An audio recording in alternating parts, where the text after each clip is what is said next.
Amos പ്രവാചകന്റെ പുസ്തകത്തിൽ നിന്നുള്ള വായന 6-ാം അധ്യായം. വ്യർത്ഥമായ സുരക്ഷിതത്വം. സിയോനിൽ സ്വസ്ഥത അനുഭവിക്കുന്നവരും സമരിയാഗിരിയിൽ സുരക്ഷിതരും ജനതകളിൽ അഗ്രഗണ്യരും ഇസ്രായേൽ ഭവനം സഹായാർത്ഥം സമീപിക്കുന്നവരുമായ നിങ്ങൾക്ക് ദുരിതം. നിങ്ങൾ കാൽനയിൽ ചെന്ന് നോക്കുവിൻ. അവിടെ നിന്ന് മഹത്തായ ഹമാത്തിലേക്കും ഫിലിസ്തീനരുടെ ഗത്തിലേക്കും ചെല്ലുവിൻ. അവ ഈ രാജ്യങ്ങളെക്കാൾ മെച്ചപ്പെട്ടവയോ? അതോ അവരുടെ ദേശം നിങ്ങളുടേതിനേക്കാൾ വിശാലമോ? ആപത്ത് ദിനത്തെ അകറ്റി നിർത്താമെന്ന് നിങ്ങൾ വിചാരിക്കുന്നുവോ? അക്രമത്തിൻ്റെ വാഴ്ചയെ നിങ്ങൾ വിളിച്ചു വരുത്തുകയാണ്. ദന്തനിർമ്മിതമായ തൽപ്പങ്ങളിൽ വിരിച്ച മെത്തകളിൽ നിവർന്ന് ശയിക്കുകയും ആട്ടിൻപറ്റത്തിൽ നിന്ന് കുഞ്ഞാടുകളെയും കാലിക്കൂട്ടത്തിൽ നിന്ന് പശുക്കിടാങ്ങളെയും ഭക്ഷിക്കുകയും ചെയ്യുന്നവർക്ക് ദുരിതം. വീണാനാദത്തോടൊത്ത് അവർ വ്യർത്ഥ ഗീതങ്ങൾ ആലപിക്കുന്നു. ദാവീദിനെ പോലെ അവർ പുതിയ സംഗീതോപകരണങ്ങൾ കണ്ടുപിടിക്കുന്നു. ചഷകങ്ങളിൽ വീഞ്ഞു കുടിക്കുകയും വിശിഷ്ട ലേപനങ്ങൾ പൂശുകയും ചെയ്യുന്ന അവർ ജോസഫിൻ്റെ നാശം ഗണ്യമാക്കുന്നില്ല. അതിനാൽ അവരായിരിക്കും ആദ്യം പ്രവാസികളാവുക. നിങ്ങളുടെ വിരുന്നും മധുരോത്സവവും അവസാനിക്കാറായി. ദൈവമായ കർത്താവ് തൻ്റെ നാമത്തിൽ സത്യം ചെയ്തിരിക്കുന്നു. യാക്കോബിൻ്റെ അഹങ്കാരം എനിക്ക് അറപ്പാണ്. അവൻ്റെ ശക്തി ദുർഗങ്ങളെ ഞാൻ വെറുക്കുന്നു. നഗരത്തെയും അതിലുള്ള എല്ലാറ്റിനെയും ഞാൻ ശത്രുവിന് ഏൽപ്പിച്ചു കൊടുക്കും. സൈന്യങ്ങളുടെ ദൈവമായ കർത്താവ് അരുളി ചെയ്യുന്നു. ഒരു വീട്ടിൽ 10 പേർ ശേഷിച്ചാലും അവർ മരിക്കും. ശവദാഹം നടത്താൻ കടപ്പെട്ട ബന്ധു മൃതദേഹം സംസ്കരിക്കാൻ എടുത്തുകൊണ്ടു പോകുമ്പോൾ വീടിൻ്റെ ഉൾമുറിയിൽ ഇരിക്കുന്നവനോട് നിന്നോടൊപ്പം ഇനി ആരെങ്കിലും ഉണ്ടോ എന്ന് ചോദിക്കും. അവൻ മറുപടി പറയും, ഇല്ല, നാം കർത്താവിൻ്റെ നാമം ഉച്ചരിക്കരുത്. ഇതാ കർത്താവ് കൽപ്പിക്കുന്നു. മാളികകൾ തകർന്നടിയുന്നു, ചെറിയ വീടുകൾ ധൂളിയാകുന്നു. പാറകളിലൂടെ കുതിര പായുമോ? കടലിൽ കാള പൂട്ടുമോ? നിങ്ങൾ ന്യായത്തെ വിഷമാക്കി കളഞ്ഞു, നീതിയുടെ ഫലത്തെ കാഞ്ഞിരമാക്കി.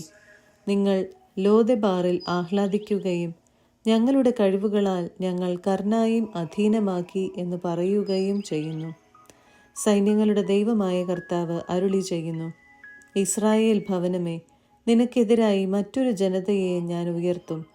ഹമാത്തിലെ കവാടങ്ങൾ തുടങ്ങി അരാബായിലെ അരുവി വരെ അവർ നിങ്ങളെ ഞെരുക്കും. 7-ാം അധ്യായം. ദർശനങ്ങൾ. ദൈവമായ കർത്താവ് എനിക്കൊരു ദർശനം നൽകി. രാജവിഹിതമായ പുല്ല് അരിഞ്ഞതിനു ശേഷം അത് വീണ്ടും മുളച്ചു തുടങ്ങിയപ്പോൾ അവിടുന്ന് ഇതാ വെട്ടുക്കിളിപ്പറ്റത്തെ സൃഷ്ടിക്കുന്നു. അവ നാട്ടിലുള്ള പുല്ലെല്ലാം തിന്നൊടുക്കിയപ്പോൾ ഞാൻ പറഞ്ഞു, ദൈവമായ കർത്താവേ, മാപ്പ് നൽകുക. ഞാൻ യാചിക്കുന്നു. യാക്കോബിന് എങ്ങനെ നിലനിൽക്കാനാവും? അവൻ തീരെ ചെറിയവനല്ലേ? കർത്താവ് അതിനെക്കുറിച്ച് അനുതപിച്ചു. ഒരിക്കലും അത് സംഭവിക്കുകയില്ലെന്ന് അവിടുന്ന് അരുളി ചെയ്തു. ദൈവമായ കർത്താവ് എനിക്കൊരു ദർശനം നൽകി. ഇതാ അവിടുന്ന് അഗ്നി അയച്ച് ശിക്ഷിക്കാൻ ഒരുങ്ങുന്നു. അഗ്നി അഗാധങ്ങളെ വിഴുങ്ങിയിട്ട് ഭൂമിയെ ദഹിപ്പിക്കാൻ തുടങ്ങി. അപ്പോൾ ഞാൻ പറഞ്ഞു, ദൈവമായ കർത്താവെ, മതിയാക്കുക. ഞാൻ യാചിക്കുന്നു. യാക്കോബ് എങ്ങനെ നിലനിൽക്കും? അവൻ തീരെ ചെറിയവനല്ലേ? കർത്താവ് അതിനെക്കുറിച്ച് അനുതപിച്ചു. ഒരിക്കലും അത് സംഭവിക്കുകയില്ല, ദൈവമായ കർത്താവ് അരുളി ചെയ്തു. അവിടുന്ന് എനിക്ക് മറ്റൊരു ദർശനം നൽകി. ഇതാ തൂക്കുകട്ടയുടെ സഹായത്തോടെ പണിതുയർത്തിയ ഒരു മതിലിനോട് ചേർന്ന് കർത്താവ് കയ്യിൽ ഒരു തൂക്കുകട്ടയുമായി നിൽക്കുന്നു. അവിടുന്ന് ചോദിച്ചു, ആമോസ്, നീ എന്ത് കാണുന്നു? ഒരു തൂക്കുകട്ട എന്ന് ഞാൻ പറഞ്ഞു. കർത്താവ് തുടർന്നു, കണ്ടാലും എൻ്റെ ജനമായ ഇസ്രായേലിനു മധ്യേ ഞാനൊരു തൂക്കുകട്ട പിടിക്കും. ഇനിമേൽ ഞാൻ അവരെ വെറുതെ വിടുകയില്ല. ഞാൻ ഇസഹാക്കിൻ്റെ പൂജാഗിരികൾ നിർജ്ജനവും ഇസ്രായേലിലെ ആരാധനാ കേന്ദ്രങ്ങൾ ശൂന്യവുമാക്കും. ജെറോബോവാമിൻ്റെ ഭവനത്തിനെതിരെ ഞാൻ വാളുമായി വരും. ആമോസിന് ബത്തേലിൽ മുടക്ക്. അപ്പോൾ ബത്തേലിലെ പുരോഹിതനായ അമാസിയ ഇസ്രായേൽ രാജാവായ ജെറോബോവാമിൻ്റെ അടുത്ത് ആളയച്ചു പറഞ്ഞു, ആമോസ് നിനക്കെതിരെ ഇസ്രായേൽ ഭവനത്തിൻ്റെ മധ്യേ ഗൂഢാലോചന നടത്തിയിരിക്കുന്നു. അവൻ്റെ വാക്കുകൾ പൊറുക്കാൻ നാടിന് കഴിയുന്നില്ല. കാരണം ജെറോബോവാം വാളിനിരയാകും. ഇസ്രായേൽ സ്വന്തം നാട്ടിൽ നിന്ന് പ്രവാസത്തിലേക്ക് പോകും എന്ന് ആമോസ് പറയുന്നു. അമാസിയ ആമോസിനോട് പറഞ്ഞു, ദീർഘദർശി, യൂദ നാട്ടിലേക്ക് ഓടുക, അവിടെ പ്രവചിച്ച് അഹർവൃത്തി കഴിച്ചുകൊള്ളുക. ഇനിമേൽ ബത്തേലിൽ പ്രവചിക്കരുത്. ഇത് രാജാവിൻ്റെ ശ്രീകോവിലും രാജ്യത്തിൻ്റെ ക്ഷേത്രവുമാണ്. ആമോസ് മറുപടി പറഞ്ഞു, ഞാനൊരു പ്രവാചകനല്ല, പ്രവാചകപുത്രനുമല്ല. ഞാൻ ആട്ടിടയനാണ്. സിക്കമോർ മരം വെട്ടിയൊരുക്കുകയായിരുന്നു എൻ്റെ ജോലി. ആട് മേയിച്ചു നടന്ന എന്നെ വിളിച്ച് കർത്താവ് അരുളി ചെയ്തു, എൻ്റെ ജനമായ ഇസ്രായേലിൽ ചെന്ന് പ്രവചിക്കുക. അതിനാൽ ഇപ്പോൾ കർത്താവിൻ്റെ വാക്കു കേൾക്കുക.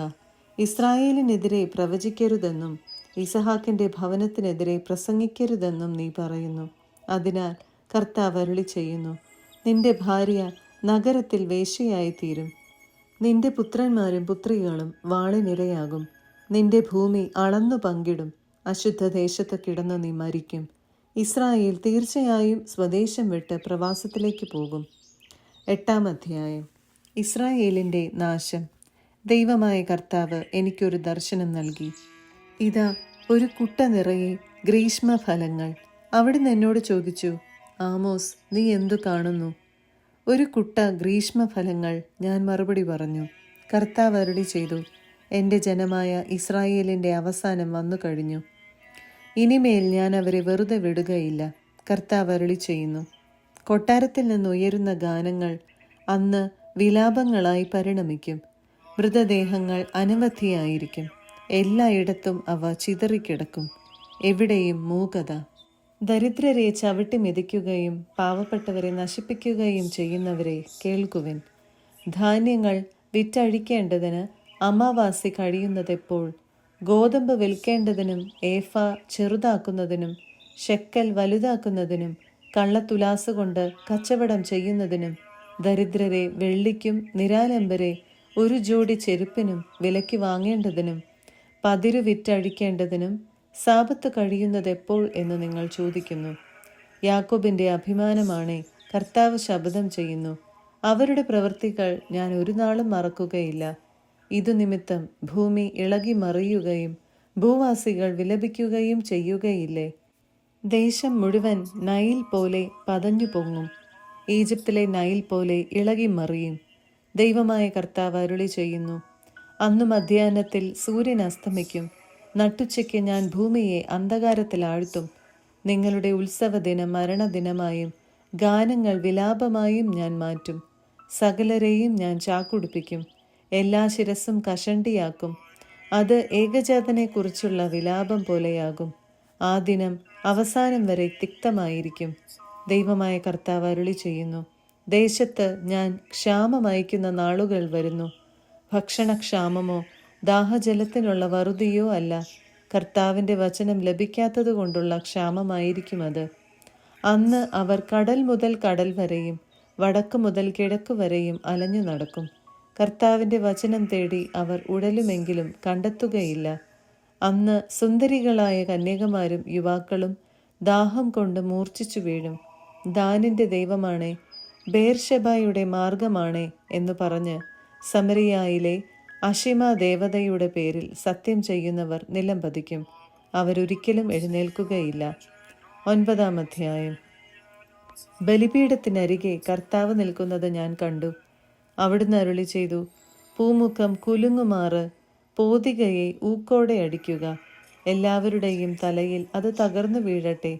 അവശേഷിക്കുന്നവരെ ഞാൻ വാളിനിരയാക്കും. ഒരുവനും ഓടി ഒളിക്കുകയില്ല, ഒരുവനും രക്ഷപ്പെടുകയില്ല.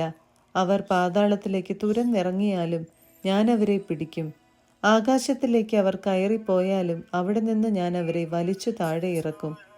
കാർമൽ ശൃംഗത്തിൽ ഒളിച്ചാലും അവിടെ നിന്ന് ഞാൻ അവരെ തിരഞ്ഞു പിടിക്കും.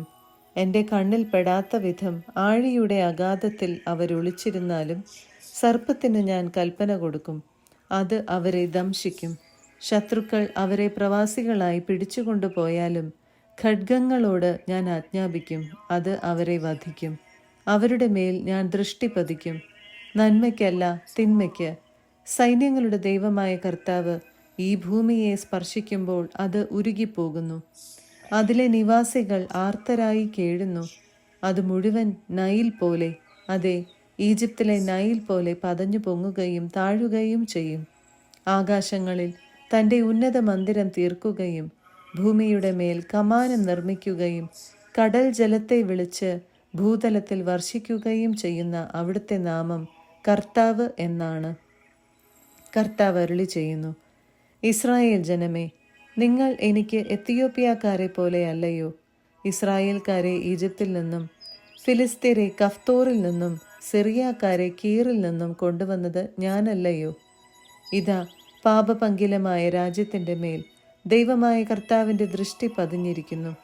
ഭൂമുഖത്ത് നിന്ന് ഞാനതിനെ നശിപ്പിക്കും, എന്നാൽ യാക്കോബിൻ്റെ ഭവനത്തെ പൂർണ്ണമായും നശിപ്പിക്കുകയില്ല. കർത്താവാണ് ഇത് അരുളി ചെയ്യുന്നത്. ജനതകൾക്കിടയിൽ ഇസ്രായേൽ ഭവനത്തെ ഞാൻ അടിച്ചു ചിതറിക്കും. അരിപ്പ കൊണ്ടെന്ന പോലെ അവരെ ഞാൻ അരിക്കും. ഒരു മണൽത്തരി പോലും താഴെ വീഴുകയില്ല. എൻ്റെ ജനത്തിനിടയിലുള്ള പാപികൾ മുഴുവൻ വാളാൽ നിഹനിക്കപ്പെടും. തിന്മ തങ്ങളെ കീഴടക്കുകയോ എതിർക്കുക പോലുമോ ചെയ്യുകയില്ലെന്ന് അവർ പറഞ്ഞു. ഇസ്രായേലിൻ്റെ പ്രതീക്ഷ. അന്ന് ദാവീദിൻ്റെ വീണുപോയ കൂടാരത്തെ ഞാൻ ഉയർത്തും. കേടുപാടുകൾ തീർത്ത് വീണ്ടും അതിനെ പഴയ കാലത്തെന്ന പോലെ പണിതുയർത്തും. അപ്പോൾ ഏദോമിൽ അവശേഷിക്കുന്നവരെയും എൻ്റെ നാമത്തിൽ അറിയപ്പെട്ടിരുന്ന ജനതകളെയും അവർ കൈവശമാക്കും. ഇത് ചെയ്യുന്ന കർത്താവാണ് അരുളി ചെയ്യുന്നത്. കർത്താവ് അരുളി ചെയ്യുന്നു, ആ ദിനങ്ങൾ ആസന്നമായി. അന്ന് ഉഴവുകാരൻ കൊയ്ത്തുകാരനെയും മുന്തിരി മെതിക്കുന്നവൻ വിതക്കാരനെയും പിന്നിലാക്കും. പർവ്വതങ്ങൾ പുതുവീഞ്ഞു പൊഴിക്കും, മലകളിൽ അത് കവിഞ്ഞൊഴുകും. എൻ്റെ ജനമായ ഇസ്രായേലിൻ്റെ ഐശ്വര്യം ഞാൻ പുനഃസ്ഥാപിക്കും. തകർന്ന നഗരങ്ങൾ പുനരുദ്ധരിച്ച് അവരതിൽ വസിക്കും. മുന്തിരിത്തോപ്പുകൾ നട്ടുപിടിപ്പിച്ച് അവർ വീഞ്ഞു കുടിക്കും. അവർ തോട്ടങ്ങളുണ്ടാക്കി ഫലം ആസ്വദിക്കും. അവർക്ക് നൽകിയ ദേശത്ത് ഞാൻ അവരെ നട്ടുവളർത്തും. ആരും അവരെ പിഴുതെറിയുകയില്ല. ദൈവമായ കർത്താവാണ് അരുളി ചെയ്യുന്നത്.